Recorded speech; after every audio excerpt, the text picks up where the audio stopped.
est vraiment satisfaisant. Donc, juste un mot pour vous. People all over the world, let's be acolytes, friends. Thank you. 오늘 행사를 축하하면서 메시지 혹시 누구실지 예상이 되시나요? 그럼 제가 인사를 드리면서 소개를 해드리도록 하겠습니다. 네, 안녕하세요. 김고 선생님. 아크릴 넥스트 2025에 참석해 주신 여러분을 진심으로 환영합니다. 나는 우리나라가 세계에서 가장 아름다운 나라가 되기를 꿈꿨습니다. 아름다움은 높은 문화의 힘으로 인류에 이바지하는 나라였습니다. AI 기술을 통해 인류와 사회에 기여하는 미래를 함께 만듭시다.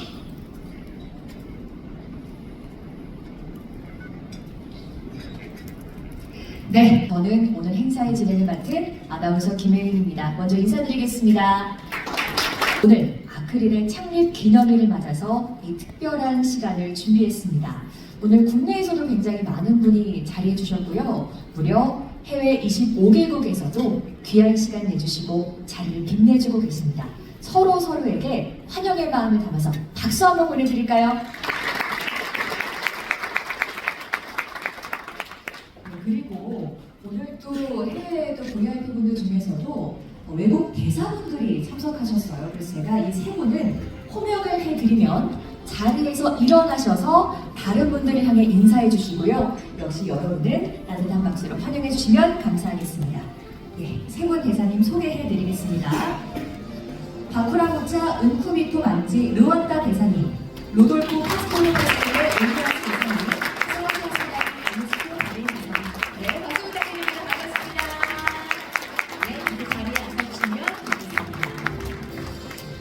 네, 오늘 행사는 총 1, 2, 3부로 나뉘어서 진행이 됩니다. 이제 시간표가 나올 텐데요. 1부는 AI 키노트 세션입니다. AI 기술의 현재 동향 그리고 미래 전망에 대해서 심도 있게 논의할 예정입니다.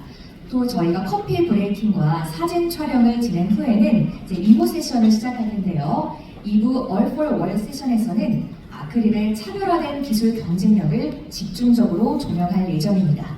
그리고 3부 One for All 세션에서는 다양한 고객 성공 사례를 통해서 우리 아크릴의 AI 솔루션이 실제 비즈니스 현장에서 어떻게 적용되고 있는지 소개해 드리도록 하겠습니다. 오늘 날씨가 많이 풀려서 봄의 기운이 물씬 느껴졌습니다. 이렇게 봄의 입구에서 열린 아크릴 넥스트 2025에서요. 우리 아크릴과 여러분의 동반 성장 그리고 밝은 미래가 마치 봄의 꽃처럼 활짝 피어나길 기원하도록 하겠습니다.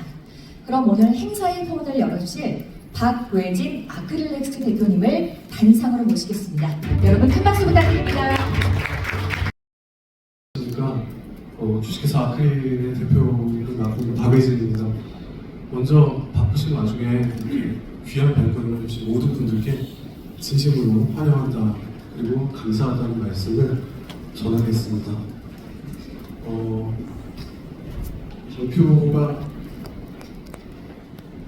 나오나요? 화면이 안 나오는 것 같아요. 이걸로 해야 될까요? 아닌데? 요미 아니겠습니까? 예. 오늘 자리는 사실은 원래는 작년에 했었어야 되는 행사였는데 올해는 특별히 3월달 해를 지나서 하게 됐습니다. 그래서 올해 원래 7번째 행사가 되는데 6번째 행사가 됐습니다. 저희가 2012년도에 설립이 됐습니다. 그러니까 지금 14살이 됐어요. 네, 막 어떻게 보면 제품 노드의 시기를 지나는 사춘기 그런 스타트업일지도 모르겠다는 생각이 듭니다. 지금 이제 14살이 돼서 저희들이 준비하고 있는 특별한 저희들만의 성인식 같은 게 있는데요. 바로 상장 준비입니다. 지금 기술등록 상장 준비를 하고 있고 작년에 원래 작년 말에 했어야 되는 행사가 늦춰진 데는 저희들이 기술등록 상장을 위한 기술성 평가 준비를 하는 것이 저희들한테는 굉장히 중요했습니다. 그리고 그 평가 과정을 준비하면서 굉장히 진지한 질문들에 끊임없이 마주치게 되고 이 과정에 대한 성찰 같은 것들을 모아서 기술 평가가 끝난 다음에 그런 모습으로 행사를 하면 좋겠다라는 것이 올해 3월달에 지금 여러분들을 만나게 된 굉장히 큰 이유가 되었습니다. 너무나 감사하게도 기술성 평가는 통과했습니다. 네, 공식적으로 인정했습니다.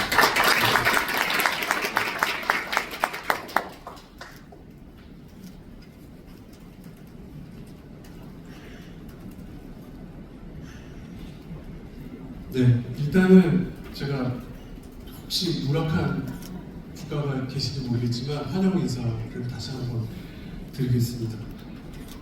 그리고 좀 전에 말씀드린 대로 오늘이 이제 14번째 생일이 됩니다. 그리고 아크릴렉스트는 6번째인 거고요. 원래는 7번째여야 되는데 6번째가 됐습니다. 그리고 기술특례 상장을 추진하는 것 때문에 행사가 미뤄지게 됐습니다. 그리고 올해 1월부터 3월 17일까지 기술성 평가에 대해서 진행을 했고 그리고 통과를 하게 됐습니다. 그리고 기술성 평가를 통과한 후에 저희들한테는 이제 남아있는 더 거대한 평가들이 있습니다. 그리고 기술성 평가를 준비하면서 마주한 수많은 질문들이 어쩌면 우리가 아크릴이 지금 산업계에서 존재하고 사업을 하는 이유들은 어쩌면 이제 나는 평가들을 마주하기 위해서라는 생각이 더 선명하게 들기 시작했습니다. 저희들이 이제 마주해야 될 거는 고객입니다. 저희들은 굉장히 뛰어난 기술을 자랑하려고 창업한 것이 아니라는 사실이 이번에 기술평 평가를 준비하면서 맞이한 질문들이 더욱더 그 사실을 굉장히 많이 일깨워줬습니다.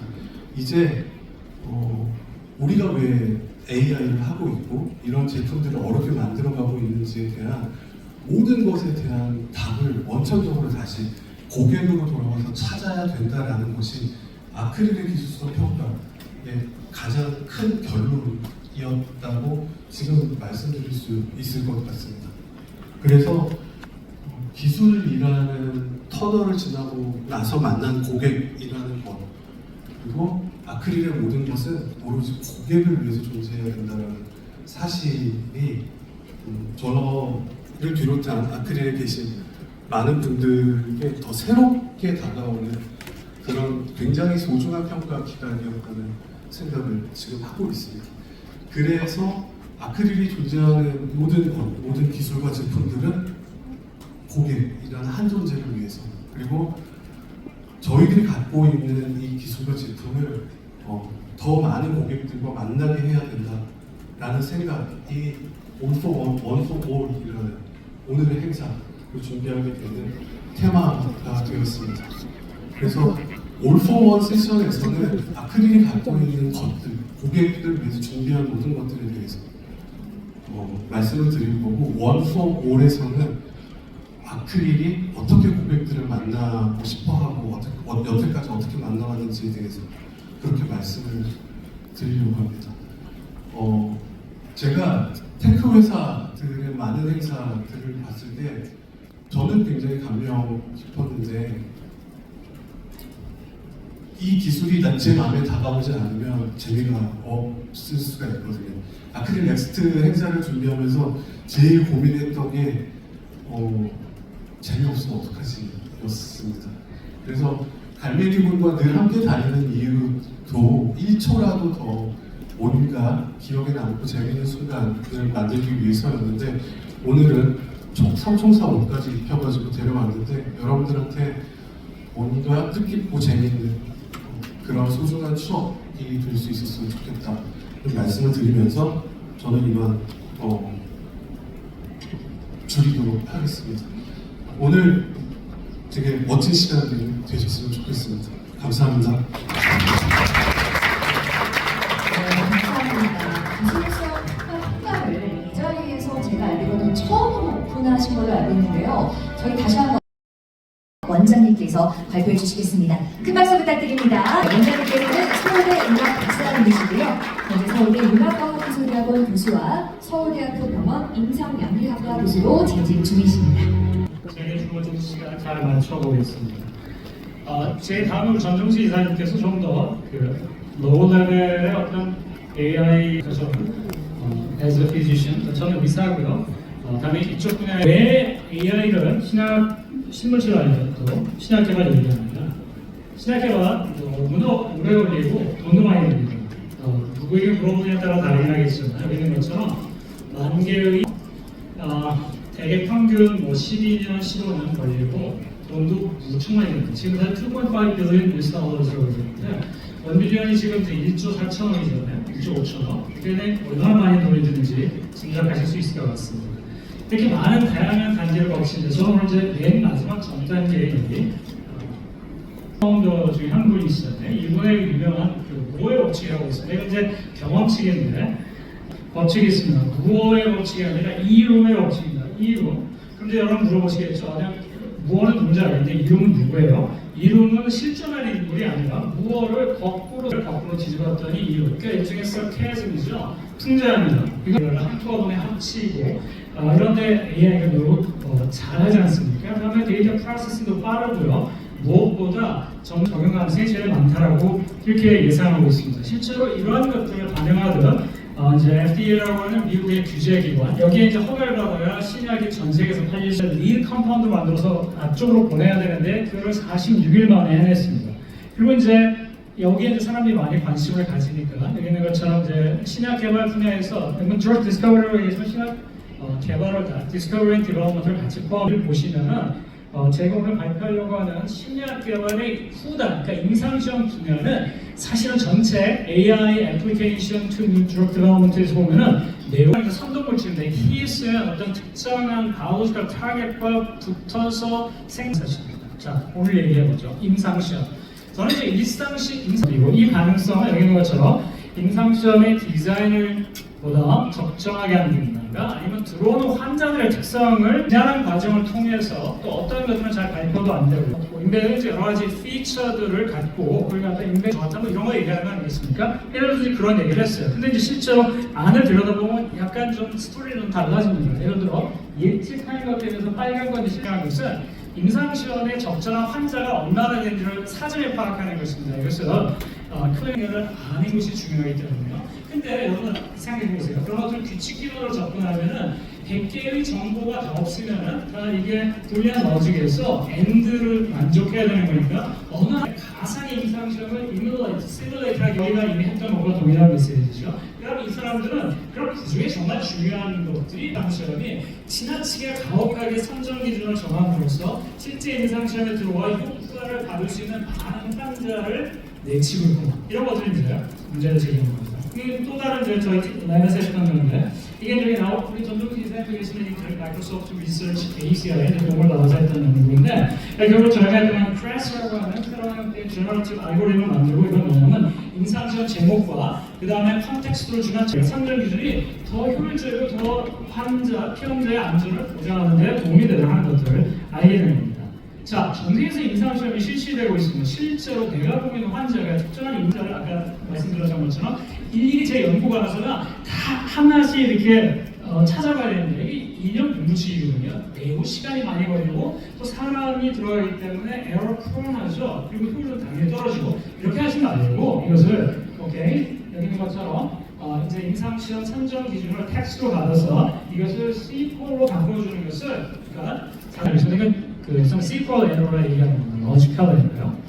드롭아웃 관련해서는 누군가 뭔가 할 것 같은데 아직까지 AI를 적용하는 건 없습니다. 근데 이제 이게 앞으로는 달라질 거라고 생각하는 게 많은 사람들이 시간이 좀 걸릴 수 있을지 모르겠습니다. 또 임상시험 선정과 이제 실제 임상시험을 시작하고 나서는 거기서 오는 데이터들을 매일같이 데이터 클리닝을 해야 되는데 이게 무척 시간과 노력이 많이 들어가는 일인데 지금까지 다 다른 제약회사에서 오신 분들이 데이터를 직접 다 모니터링을 하고 그 키를 하면은 본사에 있는 사람이 일일이 들여다보고 이거 잘못됐어. 처음에 이제 에딧 체크를 하죠. 로지컬 체크를 하고요. 그러니까 어떤 조건에 맞춰 이러면서 생년월일과 그다음에 들어온 날짜가 잘 안 맞는 이런 경우도 당연히 이제 에러를 탐구를 시키겠죠. 이게 시간 되게 많이 걸리는 일이거든요. 그럴 수 있겠다라고 해서 이제 여기 이 회사가 SDQ라고 하는 이 회사가 이것들을 만들어서 내놓습니다. 이걸 이제 밤사이 자고 있으면 들어온 새로운 환자의 내용을 다 보고 얘네들이 문제가 있는지 없는지를 찾아보고 원한다면은 얘네들이 특정한 것들을 갖고 이건 이제 프로파일러 쓴 겁니다. 해가지고 이렇게 시퀄 코드를 만들어줘 이렇게 하면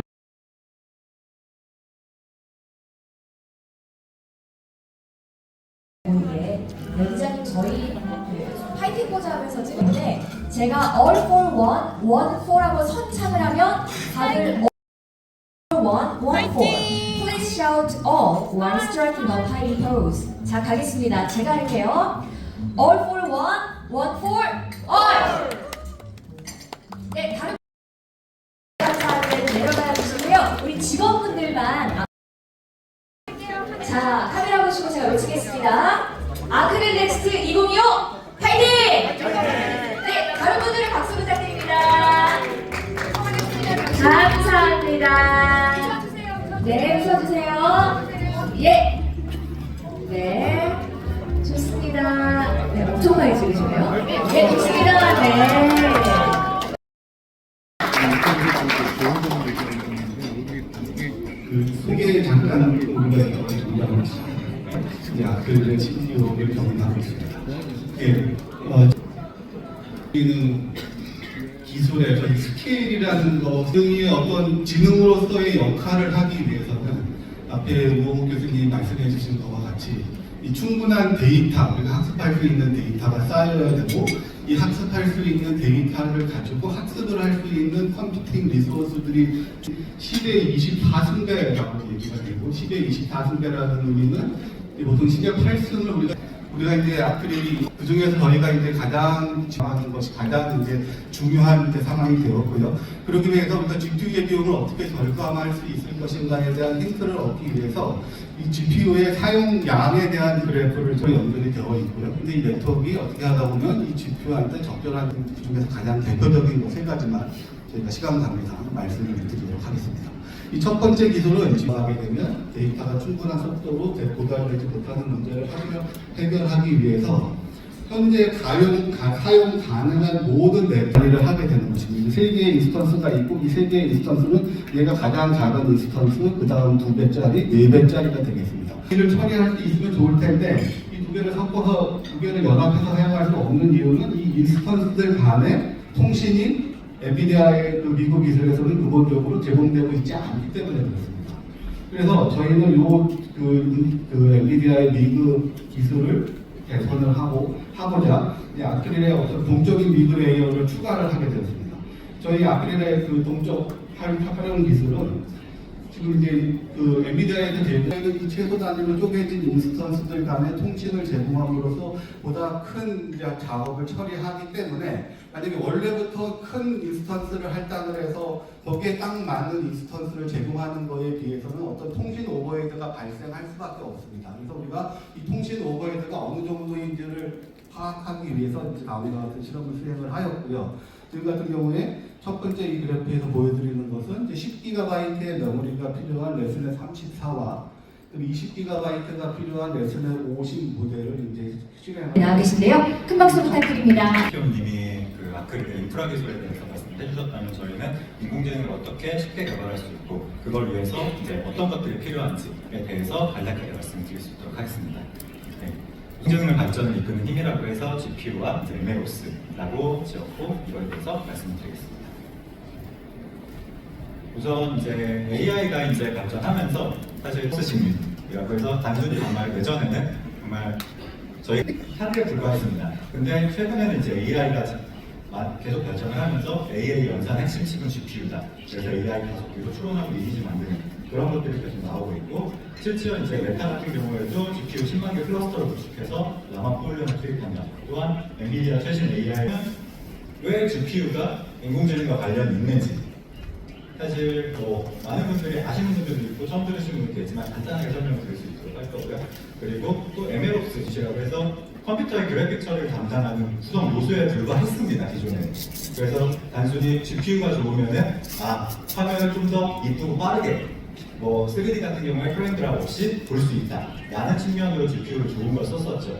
근데 최근에는 이제 GPU가 정밀 연산에 특화된 연산 장치라는 그 핵심 우선 CPU 같은 경우는 건물 설계를 시작을 합니다. 그래서 설계도가 완성이 되면 이걸 CPU만으로 만들려고 하면은 하나의 작업을 하고 뭐 예를 들어 벽돌을 하나 올리고 또 하나 올리고 하나 올리고 그 옆에 거는 작업을 못하고 한 줄을 다 올린 다음에 그 옆에 것들을 또 올려야 되고 이런 식으로 직렬 이렇게 놔주시면 좋을 것 같습니다. 그래서 GPU는 말씀드린 대로 AI 모델 학습 추론을 하기 위해서 GPU 가속화 기술이 사실 이제는 필수인 거고요. 그래서 CPU 대비 월등한 성능을 보이는 GPU 활용이 필수입니다. 왜 AI에서는 이렇게 됐냐라고 보면은 아까 이제 뭐 영익준 CTO님께서도 말씀하셨지만 대량의 데이터를 병렬로 연산 이제 AI 학습도 하고 추론을 할 수 있다라고 보시면 좋을 것 같습니다. 뭐 이거는 간단한 이제 지금 말씀드린 거를 좀 더 되게 쉽게 수학적으로 표현을 한 건데요. 행렬과 벡터 연산을 할 때 위에 인텔도 GPU를 만들겠죠. 왜 엔비디아만 계속 거론이 되고 AMD나 인텔은 거론이 안 되는가에 대해서 말씀을 드리면 사실 벤치마크 성능을 보면은 속도를 보이는 게 AMD들이고요. 그 GPU에 달린 VRAM도 최근에는 이제 엔비디아보다 AMD가 더 많이 넣는 그런 것들을 하고 있습니다.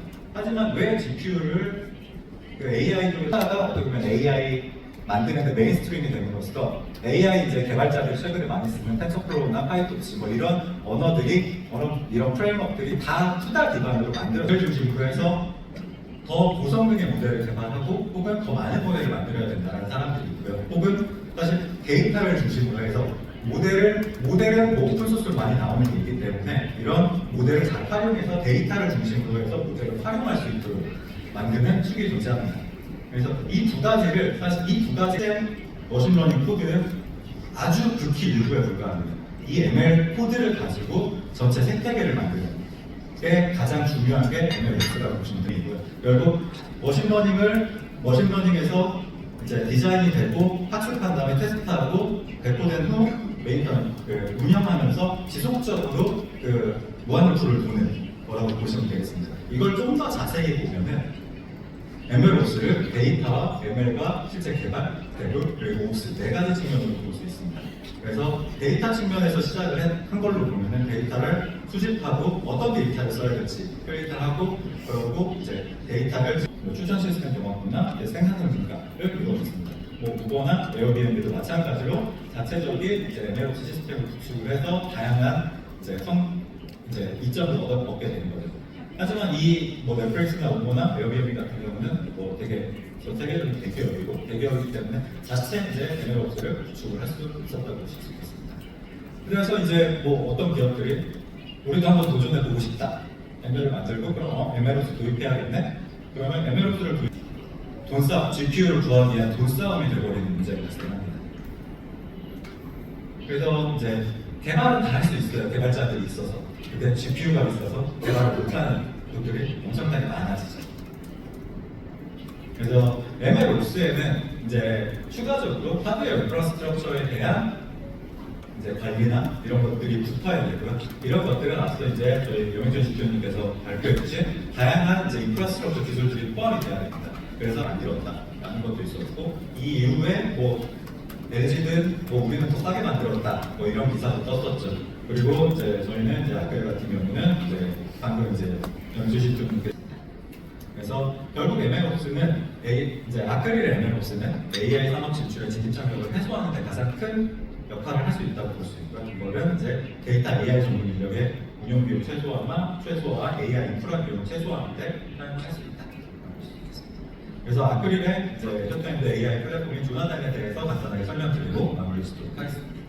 아크릴의 인공지능 플랫폼인 조나단은 앞서 보여드린 MLOps에 특화된 서비스를 제공하는 시스템 플랫폼이라고 보시면 되겠습니다. 그래서 여기는 이제 데이터 부분은 그림이 빠져 있는데 ML과 대북, 옵스 개념을 한꺼번에 할 수 있게 되고 앞서 이제 데이터도 저희가 같이 작업을 할 수 있고 건조기를 관리할 수 있는 마커, 조나단 마커라는 이제 솔루션을 통해서 하드 데이터셋을 구축할 수 있고 AI 모델 개발과 다음으로 조금 더 최근에 이제 LLM이 나오고 LLM에 대해서 이제 LLM에 대한 옵스 구성은 약간 ML옵스와는 다르기 때문에 LLM에 좀 특화된 LLM 옵스 솔루션도 이제 아크릴은 이제 만들어 이제 다양한 파인 튜닝을 할 수 있고 배포를 할 수 있게 됩니다. 모델 베이스에서는 모델 베이스에서 배포된 모델을 베이스로 해서 서비스 베이스에서는 이제 사실 지금 리더보드에서는 1등은 아니고 2등 정도 되는 걸로 제가 알고 있지만 박수 부탁드립니다.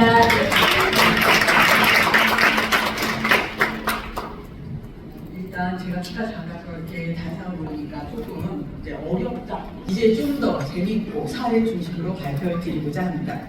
아마 지금 키노트부터 들으신 분들이 좀 궁금해하셨을 거예요. 아크릴 넥스트에 왔는데 왜 처음을 시작을 했을 때 서울대학교 교수님께서 약학에 대해서 임상시험에 대해서 얘기를 했고 그다음에 마이크로소프트에서 또 그 많은 기능 중에서 왜 한 것 같은데 그 부분 스티어와 CFO를 맡고 있는 심형경입니다.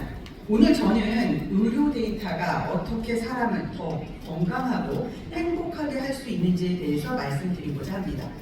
저는 헬스케어 분야에서 30년을 근무했습니다. 그때 저는 의료의 본질은 이렇게 생각을 하고 있습니다. 의료의 봉사활동도 했었고요. 책도 내고 병원 한 10군데 정도 오픈을 했었습니다. 그래서 병원을 근무하면서 항상 생각을 했습니다. 나는 새로운 기술을 할 거야. 새로운 도전을 할 거야. 이랬지만 저는 항상 고민을 또 했습니다. 어떤 고민이냐면 시간이 지나면 지날수록 환자의 기대 수준은 높아지고요. 그리고 진료비는 여기 혹시 병원 가능합니까? 네, 가능합니다. 하지만 활용하지 않는 맨날 자연스럽게 어떻게 하게 되나요? 10분, 한 15분. 네. 네. 그 제목은 AR을 이용한 심리평가 소프트웨어 의료기기 개발이고요. 에스테르 디프렉스라고 하는 아주 무한 이론입니다. 에스테르는 이분이 우리나라 최초의 여성 의사라고 합니다. 제가 좀 검색을 해보니까 볼티머 여자의과대학을 나오셨고요. 한국에서는 이대 학당을 나오셨더라고요. 그러니까 이대를 나오시고 미국에 가서 볼티머 대학교에 나와서 공부를 하시고 한국에 들어오셔서 한 10년 정도 근무를 그 우울증 환자가 굉장히 증가되고 있다는 건 사실이고요. 그리고 우울증 환자 중에 상당히 월드 해피니스 레포트 스케일인데요. 한국이 57위입니다. OECD 국가 중에서 끝에서 4번째니까요. 상당히 이게 행복지수가 굉장히 낮다고 보시면 되고요. 압도적인 1위예요. 이게 뭐 이렇게 좋은 데이터가 아니지만 이게 보시면 그렇지 않은 나라였어요. 2000년에는 19명이었거든요. 10만 명당. 지금은 43에서 피크를 찍다가 조금 좋아진 사다가 다시 올라가고 있습니다.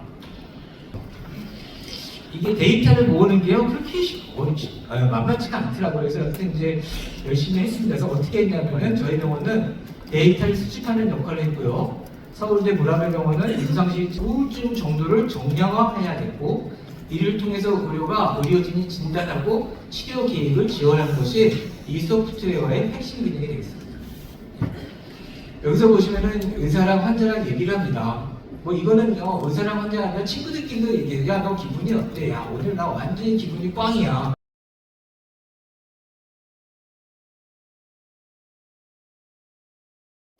저희가 오늘 그 AI 인프라 기술과 관련된 말씀을 좀 드리고 싶었습니다. 저희가 증권거래소의 아크릴을 소개하는 기술사업 계획서 제출할 때 아크릴은 AI 인프라 기술을 갖고 있는 기업이다라고 제출을 했거든요. 그래서 아크릴이 어떤 종류의 기술로 어떤 종류의 고객 가치를 만들고 있는지에 대해서 오늘 말씀을 드리려고 준비를 했고 지금 밖에 저희가 갖고 있는 기술들을 시연하는 자리들을 마련을 해놨습니다. 그래서 여기서 충분히 설명 안 되는 것들에 대해서 관심이 있으시면 나가시면서 한 번씩 봐주시면 어떨까 싶습니다. 우리들이 인공지능 기업하고 요즘에 갖고 있는 되게 큰 인식이랄까요? 되게 좋은 LLM을 갖고 있는 기업들이 인공지능 기업으로 보이지 않습니까? 오픈 AI가 그렇고, 앤스로피디 그렇고, 딥시디 그렇고, 지금 중국에서 막 만들어지고 있는 문샤시라든지 굉장히 많은 기업들이 있죠. 근데 우리가 간과하고 있는 게 있습니다. 오픈 AI의 시가총액은 430조 정도 되죠.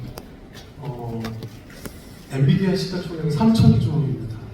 아크릴이 지향하는 건 인공지능을 만들고 싶어하는 모든 기업들을 위한 소프트 엔비디아가 되는 것입니다. 그런 의미에서 오늘 저희들이 인공지능을 갖고 무엇인가를 꿈꾸고 계신 모든 분들께 우리는 바보 같은 그런 고객이 되어 세상에서 제일 좋은 인공지능 제품을 전달하겠다라는 저희 소망을 전달드리기 위한 그런 자리를 가졌습니다.